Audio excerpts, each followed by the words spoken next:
Hello friends, இன்னைக்கு பாத்தீங்கன்னா mega Jude பேக்ல லஞ்ச் பேக் பார்ப்போம். Before going to lunch bag, நேத்து எல்லாரும் தாம்ல போய் போட்டுருந்தோம். Thanks for watching. இன்னைக்கு லஞ்ச் பேக் வந்து வித் ஸ்கேலோட வந்திருக்கும். லஞ்ச் பேக் பாத்தீங்கன்னா வித் வந்து 10 inch. இங்க பாருங்க மெஷர்மென்ட் பண்ணிருக்காங்க. வித் வந்து 10 inch, ஹைட் வந்து 8 inch. 8 inchன்றது அப்ராக்ஸிமேட்டா 9 inch இருக்கு. இன்னைக்கு இந்த லஞ்ச் பேக் பாத்தீங்கன்னா classic lunch bag. இந்த lunch bag one side printed, another side same color.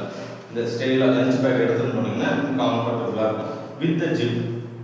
This is 10 inch to 8 inch lunch bag. Lunch bag with open type. In the open type lunch bag, it also printed one time white and then flower. This is Velcro type.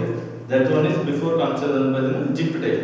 இன்னைக்கு உங்களுக்கு affordable price starter with the zip 10 inch to 8 inch lunch bag 150 rupees. Just 150 rupees. அதே Velcro lunch bag. Same 10 inch and then 8 inch. The Velcro lunch bag 120 rupees. It's for mega jute bag collections. It's a different variety. Another one is very fine quality with elephant. This is flower. You can order any color also. We do it. Thanks for watching.